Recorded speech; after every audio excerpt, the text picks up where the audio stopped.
AIIMS में Covaxin के मानव परीक्षण की जांच प्रक्रिया आरंभ। निदेशक डॉक्टर गुलेरिया ने कहा, सब सही रहा तो 2-3 महीने में आएंगे सुखद परिणाम।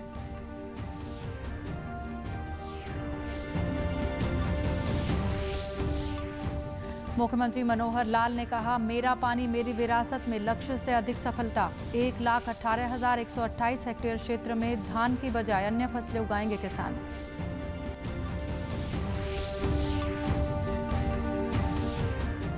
पूरे देश में कहीं भी फसल बेच सकेंगे किसान। सरकार के अध्यादेश पर किसानों ने जताई खुशी, कहा इससे उनकी आय में होगी बढ़ोतरी।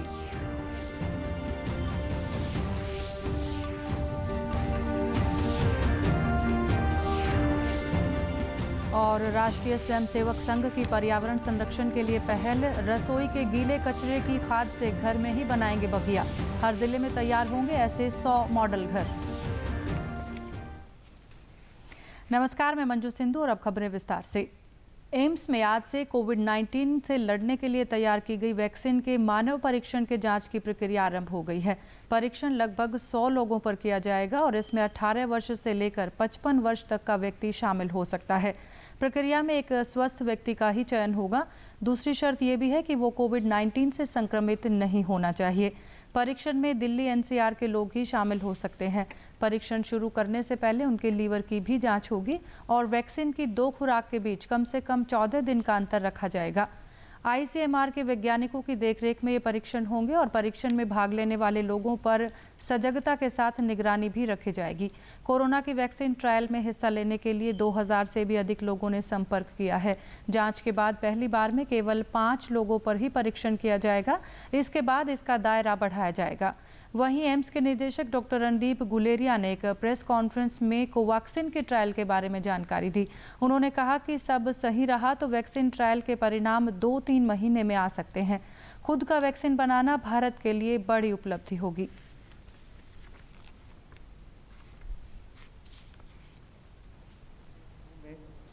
जो है उसमें हम 750 लोग रिक्रूट करेंगे और इसकी एज लिमिट थोड़ी ज़्यादा है, 12 साल से लेके 65 तक। ये फेज़ 2 स्टडी है और इसमें वैक्सीन के 3 फॉर्मुलेशंस ट्राई किए जाएंगे। सार्स कोविड जो वैक्सीन है उसके 3 सब यूनिट्स ट्राई किए जाएंगे और पहले फेज़ में हम ये देखते हैं कि सेफ है और डोज रेंज देखते हैं कि कितना डोज देना चाहिए जिससे वैक्सीन की एफिकेसी होगी। तो ये फेज़ 1 ट्रायल पहले होगा, उसके बाद phase 2 to see how immunogenic it is, that is followed subsequently by phase 3 जिसमें लार्जर पॉपुलेशन के साथ किया जाता है टू सी कि उसकी एफिकेसी और थेरेपेटिक बेनिफिट कितना दे रही है। चंडीगढ़ में कल एक पत्रकार वार्ता के दौरान मुख्यमंत्री मनोहर लाल ने कहा कि हाल ही में केंद्र सरकार द्वारा 2 अध्यादेश, कृषि उपज व्यापार और वाणिज्य अध्यादेश 2020 और मूल्य आश्वासन व कृषि सेवाओं पर किसान समझौता अध्यादेश 2020 लाए गए हैं। अब किसान अपनी उपज की बिक्री मर्जी के अनुसार न केवल अपने राज्य में बल्कि दूसरे राज्यों की मंडियों में भी कर सकता है।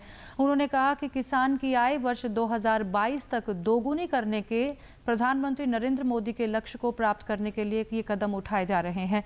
पिछले 2 वर्षों से फसलों की बुआई आरंभ होने से पहले ही न्यूनतम समर्थन मूल्य घोषित कर दिए जाते हैं। इससे किसान अपनी इच्छा के अनुसार फसल बोने का मन बना सकता है। फसल और किसानों का व्यवहार, उनकी आय को बढ़ाना, इसके लिए नए नए जो कार्यक्रम आ रहे हैं, नए ऑर्डिनेंस भी जारी हो रहे हैं। उसमें 2 ऑर्डिनेंस की बहुत बड़ी चर्चा अब सारे देश भर में है, क्योंकि हमें पता है कि ये हम किस लिए कर रहे हैं। ये किसान के इंटरेस्ट में कर रहे हैं, किसान के भले के लिए कर रहे हैं। अब चूंकि किसान की आय डबल करनी है तो कुछ व्यवस्थाएं बदलनी पड़ेंगी। उन व्यवस्थाओं को बदलने में जैसे अभी 2 जो नए ऑर्डिनेंस आ रहे हैं, उसमें एक ऑर्डिनेंस है कि जो मूल्य आश्वासन और किसी सेवाओं के करारों के लिए किसानों का सशक्तिकरण और संरक्षण अध्यादेश 2020। मुख्यमंत्री ने कहा कि मेरा पानी मेरी विरासत योजना भावी पीढ़ी के लिए जल संरक्षण की योजना है। सरकार ने 1 लाख हेक्टेयर क्षेत्र में धान के स्थान पर अन्य कम पानी वाली फसलों की बुआई करने का लक्ष्य रखा था। किसानों ने योजना के महत्व को समझा और 1,18,128 हेक्टेयर क्षेत्र का रजिस्ट्रेशन मेरी फसल मेरा ब्यौरा पोर्टल पर करवाया है।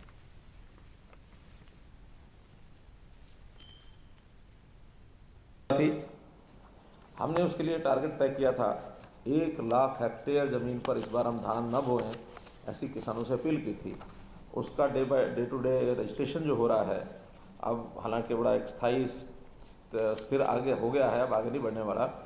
आज की डेट में 1,18,128 हेक्टेयर, यानी 1 लाख से 18,000 हेक्टेयर ऊपर हम चले गए हैं।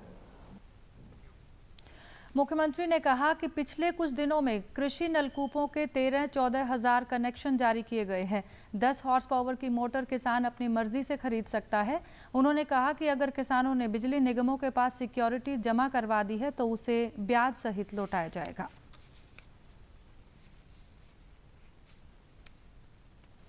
केंद्र सरकार द्वारा हाल ही में जारी किए गए अध्यादेशों कृषि उपज व्यापार और वाणिज्य अध्यादेश 2020 और मूल्य आश्वासन व कृषि सेवाओं पर किसान समझौता अध्यादेश 2020 से किसानों में खुशी की लहर है। अब किसान अपनी उपज की बिक्री मर्जी के अनुसार एक देश एक मंडी के तहत न केवल अपने राज्य में बल्कि दूसरे राज्यों की मंडियों में भी कर सकता है। इससे किसानों को उनकी फसलों के अच्छे दाम मिलने से उनकी आय में बढ़ोतरी होगी। कैथल में किसानों ने कहा कि केंद्र सरकार ने देश के किसानों के हितों को ध्यान में रखते हुए किसान हितैषी अध्यादेश जारी किए हैं। उन्होंने कहा कि प्रधानमंत्री नरेंद्र मोदी ने किसानों के हितों में कई लाभकारी योजनाएं शुरू की हैं।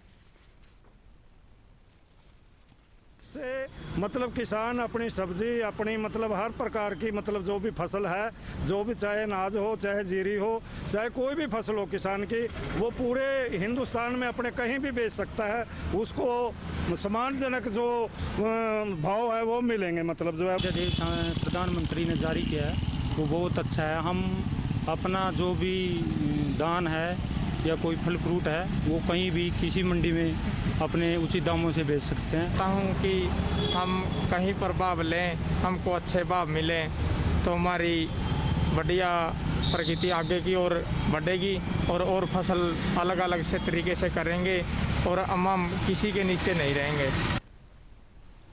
पर्यावरण को शुद्ध करने के उद्देश्य से राष्ट्रीय स्वयंसेवक संघ ने आज भिवानी में सघन वन 5 सितारा पर्यावरण मित्र घर व प्लास्टिक मुक्ति अभियान चलाया है। अभियान के तहत आरएसएस के प्रांतीय प्रचारक विजय ने रसोई की बगिया कार्यक्रम का शुभारंभ किया। इसके तहत घर व रसोई में उत्पन्न होने वाले गीले कचरे को डिकम्पोज करके उससे बगिया बनाने के अभियान की शुरुआत की गई। प्रांतीय प्रचारक विजय व पर्यावरण शाखा के प्रांतीय अध्यक्ष सुभाष ने बताया कि रसोई की बगिया कार्यक्रम महाराष्ट्र में चलाया जा चुका है। इसके तहत घर में उत्पन्न गीले कचरे को डिकम्पोज करके खाद के रूप में परिवर्तित करके उससे बगिया का निर्माण किया जाएगा, जिससे न केवल घर की सुंदरता बढ़ेगी बल्कि कचरे का प्रबंधन व पर्यावरण भी स्वच्छ होगा। 5 सितारा घर बनाने के अभियान के तहत घर में बिजली पानी की बचत करने व पक्षी घर बनाने तथा 5 पौधों की पंचवटी बनाने और रसोई की बगिया बनाने वाले घरों को मॉडल के रूप में तैयार किया जा रहा है। भिवानी जिले में ऐसे 100 मॉडल तैयार किए गए हैं। हरियाणा के सभी जिलों में 100 घरों के ऐसे मॉडल तैयार किए जाएंगे। आजकल पर्यावरण संरक्षण की बातें बहुत होती हैं, लेकिन वास्तविक कृति करने का काम संघ ने अपने जिम्मे लिया है। पहले से भी करते आए हैं, लेकिन वर्तमान में एक नई गतिविधि के रूप में, जिसको हमने पर्यावरण गतिविधि ही कहा, उस रूप में शुरू किया गया है। तो अभी तो रसोई में माताएं बहनें जो काम करती हैं, उसमें से जो कचरा निकलता है उससे भी पर्यावरण की सुरक्षा हो सकती है। वो कचरा कहीं फेंकना भी नहीं पड़ेगा और वो कचरा अपने घर में ही पौधे के रूप में विकसित हो जाने के बाद सुंदरता भी दिखेगी और वायु के अंदर भी एक शुद्धता आएगी। तो इसमें अभी पूरे हरियाणा ने 3 चीज़ें हमने ली है। सघन वन, 5 स्टार ग्रीन हाउस, 5 सितारा घर और तीसरा प्लास्टिक विमुक्त, यानी प्लास्टिक से छुट्टी। तो प्लास्टिक का जितना भी कचरा है वो हम घर में लाए ना पहले तो, और जो लाए तो हम इस प्रकार का कुछ ऐसा करें कि ई ब्रिक्स के रूप में उसको कंसंट्रेट करें। दूसरा हमारा कि घर के अंदर हम ऊर्जा की बचत करें, पानी की बचत करें, पानी संरक्षण करें, पक्षी घर बनाएं, पंचवटी लगाएं, 5 पौधे ऐसे घर में जरूर लगाएं जो ऑक्सीजन देते हैं। हम तो बहुत अच्छा परिणाम मानते हैं, पर्यावरण के लिए भी काफ़ी अच्छा है। दूसरा ये जिन घरों में कच्ची जगह नहीं है वो अपने घरों में हरियाली भी कर सकते हैं, फूल भी लगा सकते हैं, फल भी प्राप्त कर सकते हैं। बीच में जो है जो बड़ा पौधा हमने लगाया है, ये किसी भी फल का आप लगा सकते हैं। केंद्र सरकार ने कहा है कि देश में कोविड महामारी से मृत्यु दर पहली बार 2.5% से कम हो गई है। स्वास्थ्य मंत्रालय ने कहा है कि केंद्र और राज्यों व केंद्र शासित प्रदेशों की सरकारों के प्रभावी प्रयासों के कारण ऐसा संभव हो पाया है। ये मृत्यु दर विश्व की सबसे कम दरों में से एक है। देश भर में कोरोना संक्रमण से 7 लाख से भी अधिक लोग ठीक हो चुके हैं। स्वास्थ्य मंत्रालय द्वारा जारी ताज़ा आंकड़ों के मुताबिक देश में सक्रिय मामलों की संख्या 3,90,000 से ऊपर हो चुकी है। देश में कोरोना से ठीक होने वाले मरीजों की दर 62.61% हो गई है और 27,497 लोगों की मौत हो चुकी है। मंत्रालय ने कहा है कि प्रभावी नियंत्रण कार्यनीति, बड़ी संख्या में नमूनों की जांच और मानक प्रबंधन प्रोटोकॉल से मृत्यु की दर में कमी आई है। केंद्र, राज्यों में केंद्र शासित प्रदेशों के दिशा निर्देशों के तहत सरकारी और निजी क्षेत्र के संयुक्त प्रयासों से नमूनों की जांच की संख्या बढ़ाई गई है और अस्पतालों की बुनियादी सुविधाओं में विस्तार किया गया है। और कोरोना से मृत्यु दर कम करने के सरकार के प्रयासों को मजबूत करने के लिए दिल्ली के अखिल भारतीय आयुर्विज्ञान संस्थान यानी एम्स ने देश भर के आईसीयू डॉक्टरों के लिए परामर्श कार्यक्रम शुरू किया है। वीडियो कॉन्फ्रेंसिंग के जरिए होने वाले इस कार्यक्रम को EICU का नाम दिया गया है। इस कार्यक्रम का उद्देश्य ऐसे डॉक्टरों के साथ मरीजों के प्रबंधन पर चर्चा करना है जो देश भर के अस्पतालों में कोविड संक्रमित मरीजों का इलाज कर रहे हैं। इस कार्यक्रम में विभिन्न राज्यों के चिकित्सक एम्स के डॉक्टरों के साथ अपने अनुभव साझा कर सकेंगे और उनसे परामर्श ले सकेंगे। अब तक 11 राज्यों के 43 बड़े अस्पतालों को इस कार्यक्रम से जोड़ा गया है। EICU का प्राथमिक उद्देश्य एक दूसरे के अनुभवों और उपचार के श्रेष्ठ तरीकों से सीखकर कोविड-19 मृत्यु दर को कम करना है। परामर्श सत्र लगभग 2 घंटे चलता है। इस दौरान कोविड-19 मरीजों के प्रबंधन संबंधी सभी मुद्दों पर चर्चा होती है। हिसार स्थित केंद्रीय भैंस अनुसंधान संस्थान के वैज्ञानिकों ने कई वर्षों की मेहनत के बाद क्लोन कटड़े तैयार किए हैं। ये 8 कटड़े अब तक के उपलब्ध बेहतरीन झोटों से एक साथ क्लोन से तैयार किए गए हैं। इनमें से मुर्रा नस्ल के एक ही झोटा M29 से 7 कटड़े और 2015 में क्लोन से तैयार किए गए गौरव नामक झोटे के सेल से क्लोन कर एक कटड़ा तैयार किया गया है। ऐसा विश्व में पहली बार हुआ है जब एक झोटे के एक साथ 7 क्लोन कटड़े और पहले से क्लोन किए गए एक झोटे से रीक्लोन करके एक कटड़ा तैयार किया गया है। ऐसा करके केंद्रीय भैंस अनुसंधान संस्थान के वैज्ञानिकों ने वैश्विक कीर्तिमान स्थापित किया है। बड़े होने पर ये कटड़े हूबहू एक जैसे नजर आएंगे और इनकी क्षमता व गुणवत्ता भी एक जैसी होगी। हिसार के CIRB के निदेशक डॉक्टर सतबीर सिंह दहिया के अनुसार प्रयोगशाला में क्लोनिंग से तैयार 8 कटड़ों से उनके जीवन काल में लगभग 10 लाख सीमन डोज तैयार की जा सकेंगी। एक झोटा है, उसके 7 क्लोन तैयार हुए हैं और एक 2016 में 15-16 में जो हमने एक हिसार गौरव नाम का कटड़ा तैयार किया था क्लोन, उसका एक जो झोटा है वो एक रीक्लोन एक और बना है उसका। जैसा मैंने बताया कि इस प्रक्रिया में पूरा तो टाइम लगता है। जैसे पिछले साल जो हमने शुरू किया था तो पूरा 2-3 साल लग गए हमें इस 7 क्लोन बनाने में। और सांडों की अवेलेबिलिटी बढ़ाने के लिए सांडों की जो मांग है उसको पूरा करने के लिए क्लोनिंग एक बहुत ही अच्छी टेक्निक है और क्लोनिंग से ये किसानों के लिए बहुत ही फायदेमंद हो सकती है। क्लोनिंग टीम के प्रमुख डॉक्टर प्रेम सिंह यादव ने बताया कि उच्च नस्ल के झोटों के सीमन से किसान बिना मेल करवाए अपनी भैंसों का प्रजनन करवा सकते हैं। CIRB जल्द ही भैंसों की क्लोनिंग भी शुरू करेगा। क्लोनिंग को व्यावसायिक तौर पर भी शुरू करने की योजना है। अल्टीमेटली हम चाहते हैं कि कोई न्यू इंडिया स्टार्टअप्स इस परियोजना को लें और लार्ज स्केल पर बढ़ाएं, क्योंकि संस्थान के वैज्ञानिकों के पास एक अलग तरह की जिम्मेवारी होती है।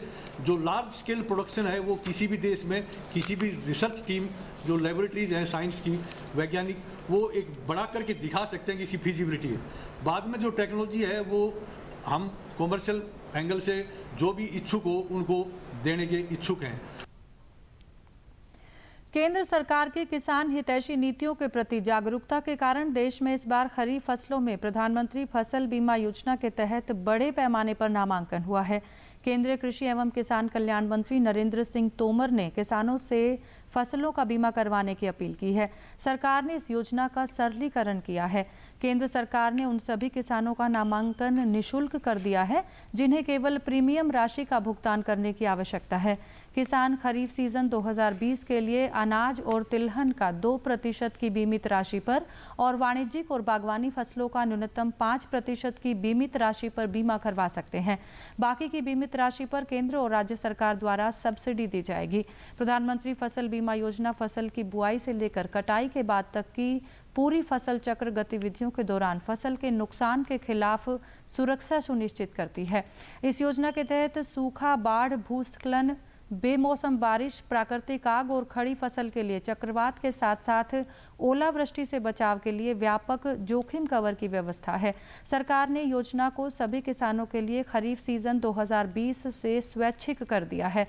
इससे पहले सभी ऋणदाता किसानों के लिए ये योजना अनिवार्य थी। और प्रदेश से जुड़ी खबरों को विस्तार से जानने के लिए आप हमारे साथ फेसबुक, ट्विटर और यूट्यूब के माध्यम से भी जुड़ सकते हैं। हमसे जुड़ने के लिए आप हमारे सोशल मीडिया हैंडल को फॉलो कर सकते हैं। और अब अंत में इस बुलेटिन के मुख्य समाचार एक बार फिर।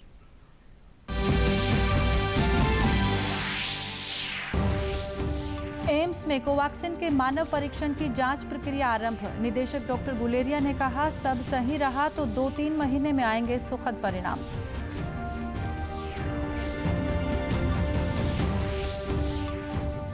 मुख्यमंत्री मनोहर लाल ने कहा, मेरा पानी मेरी विरासत में लक्ष्य से अधिक सफलता। 1,18,128 हेक्टेयर क्षेत्र में धान की बजाय अन्य फसलें उगाएंगे किसान।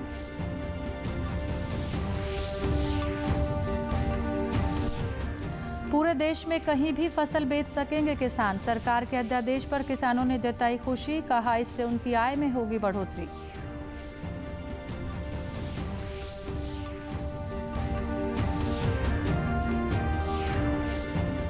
और राष्ट्रीय स्वयंसेवक संघ की पर्यावरण संरक्षण के लिए पहल। रसोई के गीले कचरे की खाद से घर में ही बनाएंगे बगिया।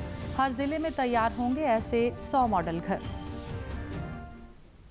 समाचारों में आज के लिए इतना ही। नमस्कार।